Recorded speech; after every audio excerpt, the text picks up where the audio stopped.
இன்றைக்கி காலையில் டே வந்து ரொம்பவே ஃப்ரெஷ்ஷாக ஸ்டார்ட் ஆனுச்சு. எனர்ஜெட்டிக்காகவும் இருந்துச்சு. பேர்ட்ஸ் சத்தம்லாம் கேட்குறதுக்கே ரொம்ப நல்லா இருந்துச்சு.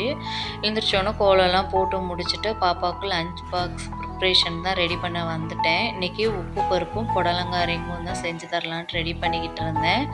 உப்பு பருப்பை குக்கரில் வச்சு ஒரு 3 விசில் போல் விட்டு இறக்கிட்டேன். அடுத்து வந்து புடலங்காய் ரிங்ஸுக்கு வந்து ஒரு புடலங்காய் எடுத்துகிட்டு நல்லா தோலெல்லாம் சீவிட்டு நல்லா திக்காக கட் பண்ணி எடுத்துக்கணும். நடுப்புற உள்ள விதையெல்லாம் எடுத்துட்டு ஒரு பவுலில் சேர்த்துட்டு கொஞ்சம் உப்பு, கொஞ்சம் மிளகாத்தூள், கொஞ்சம் கடல மாவு, கொஞ்சம் மஞ்சத்தூள், கொஞ்சம் அரிசி மாவு சேர்த்து கொஞ்சமாக தண்ணி சேர்த்து நல்லா மிக்ஸ் பண்ணி எடுத்துக்கணும்.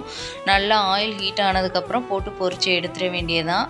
இது வந்து காய் சாப்பிடாத குழந்தைங்க கூட சூப்பராக சாப்பிடும். ட்ரை பண்ணி பாருங்கள். அப்படியே பருப்பை தாளித்து விட்டுட்டு பாப்பாவுக்கு லஞ்ச் பாக்ஸ் வந்து பேக் பண்ண ஆரம்பிச்சிட்டேன். ஸ்நாக்குக்கு வந்து இன்றைக்கி கார்ன் சிப்ஸ் கொஞ்சமாக பொரிச்சிட்டு அது கூட உப்பு, மஞ்சத்தூள் போட்டு நல்லா மிக்ஸ் பண்ணி எடுத்து வச்சுட்டேன். நாளைக்கு